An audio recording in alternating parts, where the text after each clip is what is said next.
Dreams infinity நேர்களுக்கு வணக்கம். இன்றைக்கி நம்மளுடைய விமென்ஸ் மோட்டிவேஷன் ப்ரோக்ராமில் பார்த்தீங்கன்னா நம்மளோட யார் நினைஞ்சிருக்காங்கன்னா கலாவதி அக்கா நினைஞ்சிருக்காங்க. அக்கா வணக்கம். வணக்கம். எப்படி இருக்கிறீங்க? நல்லா இருக்கேன். உங்களை பார்த்ததுல ரொம்ப சந்தோஷமாக இருக்குது.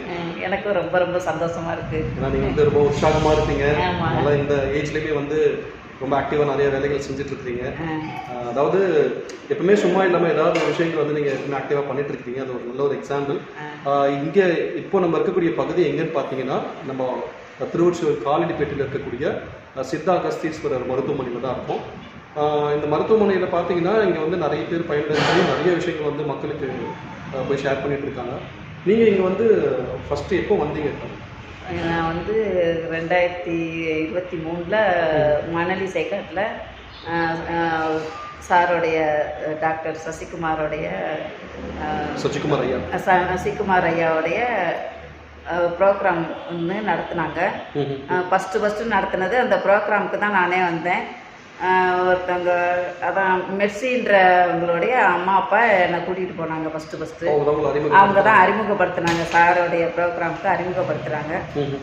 எனக்கு ரொம்ப ரொம்ப அதில் கலந்துக்கிட்டதில் அவ்வளோ சந்தோஷம். நல்ல சாமி, பெருமாள் சாமி பற்றி அதெல்லாம் நிறையா பூஜை நடந்தது. அந்த பூஜையில் கலந்துக்கிட்டதுக்கு ரொம்ப கொடுத்து வச்சுருக்கணும். எனக்கு ஃபஸ்ட்டு இதில் கலந்துக்கிட்டமே. ஆஸ்பத்திரிக்குன்னு போகிறது வேறு, டாக்டரை பார்க்குறது வேறு. இப்போ எங்கேயுமே போனோன்னா டாக்டரை பார்த்தோமா, ஏதோ ஊசி போட்டாங்களா, வந்துக்கிட்டே இருப்போம். டாக்டரை பார்த்து பக்கத்தில் இருந்து பேசுகிறது செய்கிறது அதெல்லாம் இல்லாமல் இப்போ அந்த ஃபஸ்ட்டு அதுக்கு போனதுலேருந்து இப்போ 5 ப்ரோக்ராம் அதே மாதிரி ஆண்டு விழா 4 ஆண்டு விழா ஃபுல்லாக முடிச்சு பார்த்துட்டேன். மேடையில் வந்து பேசியிருக்கேன். எனக்கு இது சால்வை போட்டாங்க, சால்வை போட்டு பூ மாலை போட்டாங்க. 10,000 காசு கேஷ் பரிசு கொடுத்தாங்க. ஆர்வமாக எதாக இருந்தாலும் எனக்கு அதான் கீழே விழுந்து காலில் அடிபட்டது. அண்ணா ஆஸ்பத்திரியில் போய் 15 நாள் பெட்டில் இருந்தேன். அது அதான் 2013 தான், இங்கே வர்றதுக்கு முன்னாடி. அப்புறம் இங்கே வந்து சாரை பார்க்கும்போது மசாஜ் பண்ணுறாங்க, என்ன பண்ணுறாங்க, மசாஜ் பண்ணாங்க, ஆயில் போட்டு மசாஜ் பண்ணாங்க. பண்ணும்போது எல்லாருமே நமக்கு உடம்பு சரியில்லைன்னா தைலம் தேய்ச்சோம்னா மேலேருந்து கீழாக்க தேய்ப்பாங்க. இது ஒரு அதிசயமாக இருந்தது. கீழேருந்து மேல் பார்த்து ஃபிசியோதெரப்பி பண்ணுறாங்க. எனக்கு ரொம்ப 500 ரூபா கூட செலவாகலை. அப்பவே 500 ரூபா கூட செலவாகலை. சூப்பராக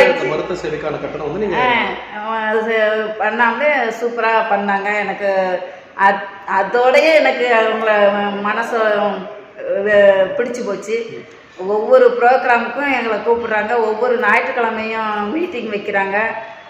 ஒவ்வொரு ஞாயிற்றுக்கிழமையும் டீ காஃபி சாப்பாடு அப்படின்ற மாதிரி எல்லாமே ஃபேமிலியை குடும்பத்தை கொண்டு போகிற நடத்துகிறத சூப்பராக நடத்துகிறாங்க. கூட்டு குடும்பமாக இருக்கிறோம் நாங்கள். கூட்டு குடும்பமாக இருக்கிறதுல ஆர்வம் ரொம்ப. எனக்கு கிராமத்தில் வந்து கூட்டு குடும்பமாக தான் இருக்கிறது சந்தோஷம். கூட்டாஞ்சோறுன்னு ஒன்று சாப்பிடுவோம், அதெல்லாம் நிலாச்சோறுன்னு சாப்பிடுவோம். அந்த அனுபவம் இங்கே கிடைக்குது உண்மையிலேயே. நிலாச்சோறு சாப்பிட்ருக்கோம், கும்மி அடித்து பாட்டு பாடுறது அதெல்லாம் இங்கேயே செஞ்சுருவேன். இருக்கிற தலைமுறைக்கு வந்து இந்த மாதிரி அனுபவங்கள்லாம் கிடைச்சிருக்குமா தெரியல. இவ்வளோ விஷயங்கள் சொல்கிறாங்க. குறிப்பாக வந்து இந்த இளைய தலைமுறையினர் இந்த குழந்தைங்களாம் மிஸ் பண்ணுற விஷயத்தை வந்து ரொம்ப அழகாக சொன்னீங்க. அதாவது இப்போ நீங்கள் வந்து உங்களை ஒரு நபர் வந்து ஃபேமிலி ஃப்ரெண்ட் ரெஃபர் பண்ணாங்க, நீங்கள் வந்து ஒரு ட்ரீட்மெண்ட் எடுத்திருக்கீங்க. இப்போ வந்து தொடர்ந்து ஒரு 4 வருஷம் மேலே இங்கே வந்து ஒரு உறுப்பினராக வந்து நீங்கள் நிறைய நீங்கள் ஃப்ரீ டைமில் வந்து நிறைய பேருக்கு சேவை பண்ணுறீங்க இல்லையா? இங்கே மருத்துவமனைக்கு வந்து ட்ரீட்மெண்ட் எடுக்கிறவங்களுக்கு ப்ரோக்ராமில் வந்து சர்வீஸ் பண்ணுறது, ஒவ்வொருத்தருக்கும் டீ கொண்டு கொடுக்கறது, அதை சுத்தம் பண்ணுறது, கிளாஸ் எல்லாம் கீழே போட்டுருவாங்க, அதெல்லாம் க்ளீன் பண்ணுறது. எனக்கு உண்மையிலேயே அது ஆர்வமும் இருக்குது, மனசுக்கு நிம்மதியாக இருக்குது. அந்த இதை வந்து செய்கிறது, சேவை செய்கிறத நம்ம நினச்சி செய்கிறதுல எனக்கு மனசுக்கு ரொம்ப பிடிச்சிருக்கு. எல்லாமே சுத்தமாக எப்படி வச்சுருக்கணும் அப்படின்றதெல்லாம் சார் சொல்லித்தராங்க. மனசு சுத்தமாக இருக்கிறது எப்படி, ஒற்றுமையாக இருக்கிறது எப்படி, அதை என்ன சொல்கிறது, வாழ்க்கை நடைமுறைகள் எல்லாம் நிறைய சொல்லித்தராங்க. படிக்கிற காலத்துக்கு போன மாதிரி எனக்கு உண்மையிலேயே நான் குழந்தையா இருக்கும்போதுலேருந்து அது வளர்ந்து வர்றது இங்கே வளர்ந்து வர குடும்பத்துக்குள்ளே வந்து சேர்ந்துட்டேன். அம்மா அப்பாவோட வந்து இருக்கிற மாதிரி அவ்வளோ எனக்கு வரப்பிரசாதமாக கிடச்சிருக்கு டாக்டரோட இதில் வந்து. இப்போ இன்னைக்கு வந்து பார்த்தீங்கன்னா பெண்கள் வந்து நிறைய துறையில் வந்து சாதனை பண்ணிட்டு இருக்கிறாங்க.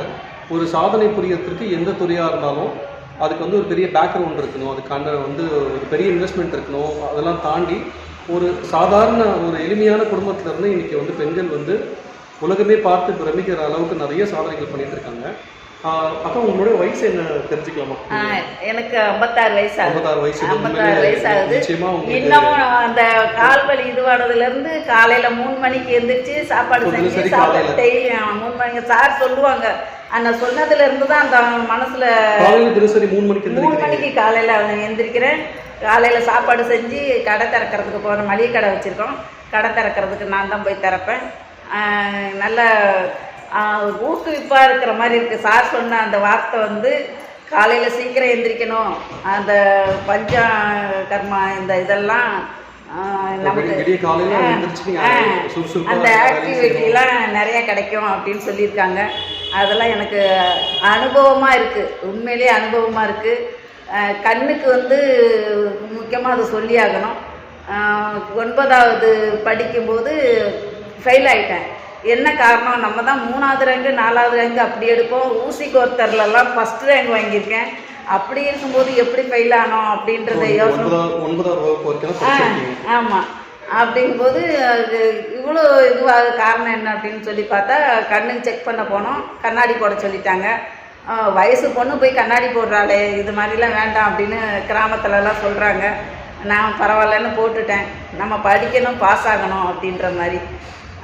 அதோட படிக்கலை. எங்கள் தம்பியே சொல்லிட்டான், கலா விழுந்துட்டா அப்படின்றான் எங்கள் தம்பி, ஃபெயில் ஆகிட்டேனா அப்படின்னு. நீங்க வந்து அந்த வார்த்தையெல்லாம் தாண்டி அதெல்லாம் வந்து நிறைய இங்க வந்து வர்றது, ஒவ்வொரு மீட்டிங்லையும் கலந்துக்கிறது, ட்ரைனிங்கில் கலந்துக்கிறது, அதெல்லாம் கலந்துக்கும் போது அந்த படிப்பு ஞாபகம் வருது. நல்லா படிக்க சொல்லி கொடுக்குறதெல்லாம் மாதிரி போர்டில் உள்ள எழுத்தெல்லாம் தெரிஞ்சு படிக்கணும் அப்படின்ற மாதிரி சார்கிட்ட கண்ணு மருந்து வாங்கி விட்டு ஒரு வாரம் கூட மிஸ் பண்ணாம வரேன்.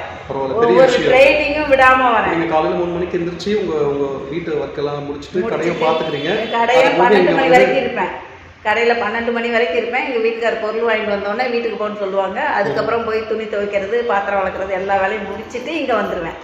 ஆனால் எப்போல்லாம் வெள்ளிக்கிழமை செவ்வாய்க்கிழமை கோயிலுக்கு போவேன், கோயில் மாதிரி இங்கே வரேன். அதனால கோவில் போல இங்கே வந்துடுறேன். அதுவே எனக்கு மனசுக்கு திருப்தியா இருக்கு, சந்தோஷமா இருக்கு. இங்கே வந்து அக்காவை வந்து ஏன் நம்ம சேனலில் வந்து இந்த விமென்ஸ் ஸ்பெஷல் மோட்டிவேஷன் ப்ரோக்ராமில் ஏன் மீட் பண்ணுறோம் அப்படின்னா, இன்றைக்கி பெண்கள் வந்து நிறைய துறையில் வந்து நிறைய சாதனை பண்ணிகிட்டு இருக்கிறாங்க. அதாவது நம்ம தமிழகத்திலேருந்து உலக அரங்கில் பார்த்தீங்கன்னா நிறைய அச்சீவ்மெண்ட்ஸ் பண்ணிட்டு இருக்கிறாங்க. எல்லா துறையிலையுமே நிறைய அச்சீவ்மெண்ட்ஸ் பண்ணிட்டு இருக்கிறாங்க. அதுக்கு வந்து இப்போ ஒரு பிஸ்னஸ் விமன் ஆண்டர்ப்ரனராக ஒரு பெண் தொழில்முறை வரணும்னா அதுக்கு வந்து நிறைய முயற்சிகள் எடுக்கணும், இன்வெஸ்ட்மெண்ட் போடணும், அதுக்குண்டான டைம் நிறைய செலவு பண்ணணும், அதுக்குண்டான ஆட்களை போடணும். அப்போ தான் வந்து ஒரு பிஸ்னஸில் வந்து உங்களால் எஸ்டாப்ளிஷ் பண்ண முடியும். ஆனால் ஒரு எளிமையான குடும்பத்தில் இருந்துட்டு இங்கே வந்து ஒரு பேஷண்ட்டாக வந்து பயனடைஞ்சு பார்த்தீங்கன்னா இங்கே ஒரு மெம்பர் ஆகி இப்போது இந்த 54 வயசு இல்லைங்களா அவங்களுக்கு? 56 மணிக்கணும். 56 வயசில் பார்த்தீங்கன்னா அவங்க காலையில் 3 மணிக்கு எந்திரிக்கிறாங்க. அவங்க வீட்டு ஒர்க், பர்சனல் ஒர்க்லாம் பண்ணுறாங்க. அவங்க ஃபேமிலி மெம்பர்ஸ்க்குலாம் வந்து தேவையான விஷயங்கள் பண்ணுறாங்க, கடையை பார்த்துக்கிறாங்க. ஈவினிங்கில் இங்கே வந்து பார்த்திங்கன்னா நிறைய சேவை பண்ணுறாங்க. அது போக இங்கே வந்து ஒரு பார்ட் டைம் ஜாப் மூலிமா வந்து அவங்க ஒரு நல்ல ஒரு இன்கம். ஏன் இதை சொல்கிறோன்னா, பெண்கள் வந்து நம்ம எப்பவுமே வீட்டில் வந்து எனக்கு எந்த வாய்ப்பும் கிடையாது, எனக்கு எதுவும் தெரியாதுன்னு நினைக்காம வாய்ப்புகளை தேடி போகும்போது அதுக்குண்டான முயற்சிகளை எடுக்கும்போது நிச்சயமாக நல்ல ஒரு பலன் கிடைக்கும். அதுக்கு ஒரு சிறந்த எடுத்துக்காட்டு நம்ம அக்கா. உங்களுடைய பார்ட் டைம் இன்கம் பற்றி சொல்லுங்கள். எப்படி இந்த உங்களுக்கு ஃபஸ்ட்டு இங்கே வந்து பார்ட் டைம் இன்கம் வரணுன்ற ஒரு ஆர்வம் இருந்துச்சா, இல்லை வந்ததுக்கப்புறம் முதல்ல வந்து ஹாஸ்பிட்டலுக்காக தானே வந்தேன். இதெல்லாம் வருன்றது தெரியாது. வாரம் கரெக்டாக ஒவ்வொரு மீட்டிங்லேயும் ஞாயிற்றுக்கிழமை மீட்டிங்கை விடாமல் வருவேன். கண்டிப்பாக வருவேன். அதோட ஒவ்வொரு மாதமும் ட்ரைனிங் நடக்கும், அதுலேயும் கலந்துக்கிடுவேன். அந்த ட்ரைனிங்கில் கலந்துக்கிற போது தான் எனக்கு ரொம்ப பிடிச்சி போச்சு. அதான் எங்கள் வீட்டுக்காரோடைய தம்பி உடம்பு சரியில்லாமல் இருந்தாங்க. சார் அதை விட இன்னொன்று என்னென்னா, சார் வந்து நான் குழந்தையா இருக்கும்போது எங்கள் அப்பா வந்து என்னை ஆஸ்பத்திரிக்கு தூக்கிட்டு போயிருக்காங்க, இறந்துருவேன்ற நிலமையில இருந்திருக்கேன். அப்போது அந்த இறந்துருவேன்ற நிலமையிலையும் நீங்கள் ஊசியெல்லாம் போட வேணாம், ஊசி போடாமல் இறந்துருவாங்களே அவங்களுக்கு ஏன் ஊசி போடுறீங்கன்னு சொல்லும்போது எங்கள் அப்பா என்ன சொல்லியிருக்காங்க, ஊசி போடுங்க, இறந்தாலும் பரவாயில்ல. நான் ஃபஸ்ட்டு ஒரு குழந்தைய வந்து இறந்துட்டதுக்கு ட்ரெஸ்ஸும் இல்லாமல் டவலில் சுற்றி கொண்டு போய் சுடுகாட்டில் வச்சோம். இந்த குழந்தைய அது மாதிரி செய்யக்கூடாது. இந்த பாருங்க ட்ரெஸ் எல்லாம் எடுத்துகிட்டு வந்துட்டேன், பட்டு கவுனு, பச்சை கலரு பட்டு கவுன் எடுத்துகிட்டு வந்து இதை காட்டுறாங்க டாக்டர்கிட்ட, ஊசி போடுங்க என் பொண்ணு பொழைச்சிக்கிடுவா அப்படின்ட்டு ஊசி போட்டு இந்த 56 வயசு வரைக்கும் இருந்திருக்கேன். அது சார் சொல்கிறாரு, இந்த மீட்டிங்கில் ட்ரைனிங்கில் இருக்கும்போது சொல்கிறாங்க. அவங்களுக்கு அந்த நான் எந்த ஊரில் இருக்கேன், நான் எந்த ஊரில் பிறந்து வளர்ந்துருக்கேன் அப்படிங்கிறதெல்லாம் இந்த அளவுக்கு இருக்குங்கிறத சார் சொல்கிறாங்கன்னா அவங்களுக்கு மனசில் அதான் சொல்கிறது, சித்த மருத்துவத்தோட டாக்டரோட மன சம்மந்தப்பட்டதெல்லாம் டாக்டருக்கு தெரியுது. எனக்கு ஆச்சரியமாக இருந்தது. இந்த கூட்டத்தில் அது மாதிரி உள்ளவங்க கை தூக்குங்கன்றாங்க, நான் கை தூக்குறேன் வேகமாக, நான் தான் அந்த பொண்ணு அப்படின்றத. எனக்கு அதுலேருந்தே எனக்கு ரொம்ப பிடிச்சி போச்சுங்க. நம்ம விடக்கூடாது இந்த இடத்த. அப்போ உங்களுக்கு வந்து ஒரு நல்ல ஒரு அங்கீகாரம் கிடைச்சிருக்கு. ஒரு வயசு தாண்டி படிப்பு வயசெல்லாம் தாண்டி உங்களுக்கு ஒரு மிகப்பெரிய ஒரு அங்கீகாரம் கிடைச்சிருக்கு இல்லைங்களா? அதான் எனக்கு ரொம்ப ரொம்ப பிடிச்சி போச்சு. மனசுக்கு இந்த இதை வந்து விட்டுறக்கூடாது. கண்டிப்பா உங்களுக்கு ஒரு ஃபர்ஸ்ட் இன்கம் வந்திருக்கும் இல்லையா, அதில் என்ன பண்ணீங்க நீங்க? அதுதான் ஃபர்ஸ்ட் இன்கம்ல வந்து எங்கள் பையனுக்கு வண்டி வாங்கி கொடுக்குறேன்னு சார்கிட்ட சொன்னேன்.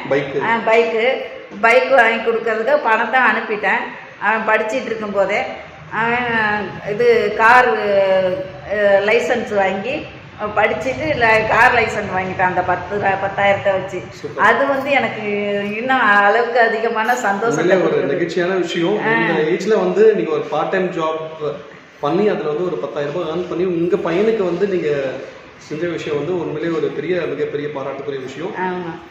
நிச்சயமா உங்களுடைய இந்த மருத்துவ சேவை மக்களுக்கு போய் நிறைய சேரணும். ஏன்னா நீங்கள் வந்து உங்கள் வீட்டு வேலையும் பார்க்குறீங்க, எல்லா மற்ற வேலைகளையும் பார்க்குறீங்க, கடையை பார்த்துக்கிறீங்க, இங்கே வந்து நிறைய மருத்துவ சேவை செய்கிறீங்க. அது போக இந்த பார்ட் டைம் மூலியமாக வந்து நிறைய விஷயங்கள் நடந்தே நிறைய தூரம் போகிறேன் வரேன். ஏன்னா எனக்கு சைக்கிள் ஓட்டெல்லாம் தெரியாது, வண்டி கற்றுக்கணுன்ற ஒரு ஆர்வம் இருக்குது. ஆனால் சாருன்னு சொல்லியிருக்காங்க, நம்ம வண்டி வாங்கிடலாம், நீங்கள் அதை கற்றுக்கிட்டு நீங்களும் பைக் வாங்கிடுவீங்க, போய் வரலாம். நீங்கள் போகிறதுக்கு வர்றதுக்கு பஸ்ஸெல்லாம் கிடைக்க மாட்டேங்குது. நாங்கள் ராஜாஜி நகரில் கடை வச்சுருக்கோம். கடைக்கு போகிறதுக்கு வர்றதுக்கு எல்லாத்துக்கும் பயன்படும். அதனால் நீங்கள் உங்களுக்கு என்ன வேணும்னு கேட்கும்போது சார் சொன்னாங்க, என்ன வேணுங்கிறத சொல்லுங்கள் அப்படின்னு. உண்மையிலே இது வந்து அதாவது உங்களுக்கு நீங்கள் இந்த சொல்கிற விஷயம் கண்டிப்பாக இதை பார்க்கக்கூடிய யங்ஸ்டர்ஸாக இருக்கட்டும், இல்லத்தரசிகளாக இருக்கட்டும், எல்லாருக்குமே வந்து ஒரு மிகப்பெரிய மோட்டிவேஷன். கண்டிப்பாக அவங்க வந்து ஒரு இன்ஸ்பைரிங் பர்சனாக தான் எல்லாருக்குமே இருக்காங்க. ஏன்னா படிப்பு இதெல்லாம் தாண்டி ஒரு இந்த வயசில் பார்த்தீங்கன்னா இந்த மாதிரி ஒரு தன்னம்பிக்கையோடு அவங்க வந்து ஒரு பார்ட் டைம் ஜாப் மூலிமா நிறைய விஷயங்கள் பண்ணிகிட்டு இருக்காங்க. நிறைய எதிர்கால கனவுகளோடு அவங்க வந்து பயணிச்சுட்டு இருக்காங்க. நிச்சயமாக அவங்களுடைய கனவுகள், அவங்க குடும்பத்தோட கனவுகள், அவங்க எதிர்நோக்கி போகிற விஷயங்கள் எல்லாமே வந்து அவங்களுக்கு நல்லபடியாக வந்து கூடி வரணும். ஸோ அதுக்காக உங்களுக்கு வந்து நிச்சயமாக வந்து எல்லாமே இறைவன் நல்ல நீண்ட ஆயுளும் நல்ல ஒரு ஆரோக்கியத்தை கொடுத்து இன்னைக்கு அதாவது இந்த மக்களுக்கு நீங்கள் ஏன்னா வந்து ஒரு சேவை பண்ணுறீங்க, அதுவே ஒரு மிகப்பெரிய விஷயம்.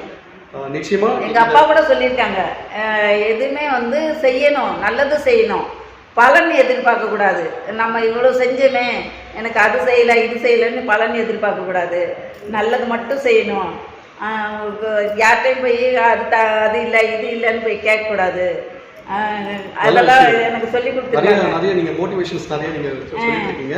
அவ்வளோ சந்தோஷமா இருக்கு. எங்க அப்பாவுக்கும் குழந்தையா இருக்கும் போதுல இருந்து செஞ்சதுக்கு அவங்களுக்கும் பாராட்டு கொடுக்கணும். இன்னைக்கு வந்து நீங்க இவ்வளவு விஷயம் நீங்க வந்து சாதனை புரியுறீங்கன்னா, அன்னைக்கு வந்து நீங்க இந்த உலகத்துக்கு வரதுக்கு முன்னாடி இந்த பிரபஞ்சத்துக்கு முன்னாடி உங்க அப்பா வந்து அவ்வளவு தன்னம்பிக்கையே இல்ல நெல்சன் துரைராஜ் அந்த இந்த இதுல வந்து கண்ணு ஆப்ரேஷன் பண்ணதுக்கு எங்க அப்பா வந்தாங்க.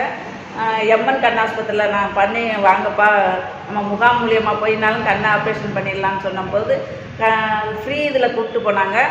அவங்க பேரை கேட்டவுடனே, நெல்சன் துரைராஜின்னு பேரை கேட்டவுடனே காசு கட்டி கொடுக்குறதுல ஆப்ரேஷன் பண்ணி சூப்பராக வந்தாங்க. அது ஒரு இல்ல அதாவது எனர்ஜி அவங்களுக்கு. Positive energy. இல்ல அவருக்கு ஒரு தன்னம்பிக்கை இருந்திருக்கு பாருங்க. அதாவது டாக்டர்ஸ் வந்து நீங்க பிறக்கிறது கஷ்டம், அதுல நிறைய குறைபாடுகள் இருக்குன்னு சொல்லியிருக்காங்க.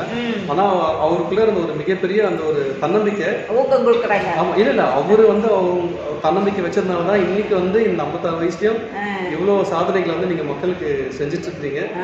உண்மையிலேயே உங்களுடைய பணி சிறக்கணும், எல்லாம் இறைவனை வேண்டிக்கிறோம். அதாவது இதை பார்க்கக்கூடிய நேயர்கள் பார்த்தீங்கன்னா இது வந்து ஒரு மோட்டிவேஷனாக எடுத்துக்கோங்க. எந்த பிரச்சனை வந்தாலும் நம்ம தோண்ட உட்காந்துடாம வாழ்க்கையில் நம்மளுக்கு நிறைய வெற்றி வாய்ப்புகள் வெளியில் கொட்டி கிடக்குது. அந்த வாய்ப்புகள் நம்ம தேடி போகணும், இல்லை நம்ம தேடி வர வாய்ப்புகளை நம்ம நல்லா பயன்படுத்திக்கணும். அதுக்கு ஒரு மிகப்பெரிய சான்று நம்மளுடைய கலாவதி அக்கா. அவருடைய காண்டாக்ட்ஸ் நம்பர் கொடுக்குறோம். இல்லத்தரசிகள் யாராவது வந்து பார்ட் டைம் ஜாப் பண்ணணும், வீட்டில் இருந்து ஒரு இன்கம் பார்க்கணும், இல்லை இதை பற்றி அவங்க வந்து படிக்கலை, பெருசாக படிக்கலை, 9வது ஃபெயில்னு சொல்லியிருக்காங்க. இருந்தாலும் பார்த்தீங்கன்னா இந்த ஏஜில் வந்து சுறுசுறுப்பாக இவ்வளோ விஷயங்கள் வந்து பண்ணிட்டு இருக்காங்க. குறிப்பாக அவங்க சொன்ன விஷயம் காலையில் 3 மணிக்கு எழுந்திருக்கிறேன்னு சொல்கிறாங்க. கடைக்கும் 3 பேருக்கு எங்கள் வீட்டுக்காரோடைய தம்பி நடக்க முடியாமல் இருக்காங்களே அவங்களுக்கும் சாப்பாடு கொண்டு கொடுத்துட்றேன். அவங்கள வந்து எங்கள் வீட்டில் தான், அதான் ஹாஸ்பிட்டல்லேருந்து வெளியில் அனுப்பிட்டாங்க. அவன் ஹாஸ்பிட்டலே விட்டுட்டு வந்துருங்கன்னு அவங்க பையன் சொல்லிட்டானே. சொன்னதான் எந்த நர்ஸோ கேட்டுட்டாங்க. அதான் குடினால தான். குடிச்சிட்டு சாருக்கு இங்கே வந்தப்போ சார் நடக்க வச்சுட்டாரு. இந்த ப்ரோக்ராமில் வந்து மாடி ஏறிலாம் வந்தாங்க. கம்பு ஊனிக்கிட்டு மாடி ஏறி வந்து ப்ரோக்ராமில் கலந்துக்கிட்டாங்க. அதான் சொல்கிறேனே, சார் நல்லா இருக்கிறதுனால அவர் மாடி ஏறி இன்னொரு 2வது வருஷம் ப்ரோக்ராமில் இங்கே எந்த மகள் இருக்குல்ல, அந்த மகளில் காலடிப்பேட்டை மகளில் வந்து மாடி ஏறி வந்து அந்த ப்ரோக்ராம்ல கலந்துக்கிட்டாரு. அடுத்த எபிசோட்ல அவரையும் சந்திக்கலாம். அவருடைய அனுபவங்களை நிச்சயமா நம்ம மக்களுக்கு கொண்டு போய் சேர்க்கலாம். Thank you so much. நன்றி நேயர்களுக்கு. இந்த ட்ரீம்ஸ் இன்ஃபினிட்டி இந்த மோட்டிவேஷன் ப்ரோக்ராம்ல வந்து இன்னைக்கு கலாவதி அக்கா வந்து நம்ம கூட சூப்பராக பேசியிருக்காங்க. ஸோ அவங்க எல்லாருக்குமே எல்லாரும் நேயர்கள் எல்லாரும் அவங்களுக்கு வாழ்த்து தெரியுங்க. அவங்களுக்கு பிளஸ் பண்ணுங்க, அவங்களுக்காக ப்ரேயர் பண்ணுங்க. அவங்களுக்கு வந்து இறைவன் வந்து நல்ல நீண்ட ஆயுளும் உடல் ஆரோக்கியத்தை கொடுத்து மக்களுக்கு நிறைய சேவைகள் சொல்லணும். நீங்களும் நம்ம நேயர்களுக்கு ஒரு சின்ன நன்றி சொல்லிடுங்க. நன்றி அப்பா, எல்லாருக்கும் நன்றி, வாழ்த்துக்கள். எங்களுக்கு குலதெய்வம் வந்து உப்ளியப்பன் எல்லாரையும் நல்லபடியாக வைப்பார். அந்த ஆன்மீக இதுலேயும் நான் இருக்கிறதுனால எனக்கு ரொம்ப பிடிச்சிருக்கு. சாரும் ஆன்மீகத்தில் இருக்காங்க அப்படிங்கும்போது எனக்கு ரொம்ப ரொம்ப இதை விடக்கூடாதுன்ற ஆர்வத்தோடு நான் செய்கிறேன். எல்லாரும் அதே மாதிரி இதில் கலந்துக்கங்க, வாங்க கண்டிப்பாக. மீண்டும் இதே போல ஒரு சிறப்பு நிகழ்ச்சியில் சந்திப்போம். நன்றி, வணக்கம். நன்றி நன்றி.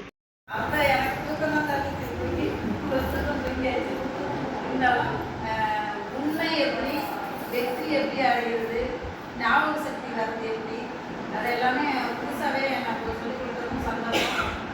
இன்னொன்று இதில் மீட்டிங்கில் பேசாததாக இருந்தால் கூட நான் 35 வருஷமாக கண்ணாடி போட்டேன்.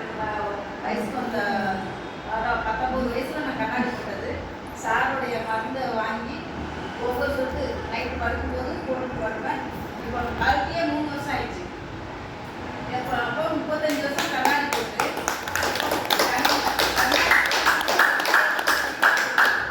போர்டில் உள்ளது தான். அன்றைக்கி எங்கள் அக்காவுக்கு கண் ஆப்ரேஷன் பண்ண போயிருந்தால 3 நாளாக தூக்கமே இல்லை. வந்து பார்க்குறோம் போர்டில் உள்ள எழுத்தே தெரியவே இல்லை. இந்த பொண்ணு தான் அனுப்புப்பா, அதை வச்சு அதை நான் படிச்சுக்கிறேன் அப்படின்னு சொல்லிட்டு இந்த பொண்ணு அனுப்புறாங்க. அதான் எனக்கு இந்த கண்ணு முக்கியமாக எல்லாருக்குமே கண் திறந்து சாரோடைய இதில் தான் எனக்கு இந்த வெற்றி கிடச்சிருக்கு அப்படிங்கிறது. 5 வருஷமும் நான் இந்த 4 வருஷம் முடிஞ்சு 5வது வருஷம் கிடைக்கிச்சுல, ஃபஸ்ட்லேருந்தே நான் வர்றதுனால அவங்களுடைய அனுபவமும் எனக்கு ரொம்ப கிடச்சிருக்கு. முக்கியமாக அந்த இதில் ப்ரோக்ராமில் வந்து துணி அடிக்கிறது, சால்வை போட்டாங்க, மாலை போட்டாங்க, அதெல்லாம் பெருமையாக பேச முடியல. அதை இன்னைக்கு வாய்ப்பாக நினச்சி ஃபஸ்ட்டே சொல்லிட்டேன். நான் ரொம்ப ரொம்ப நன்றியாக இருக்குது.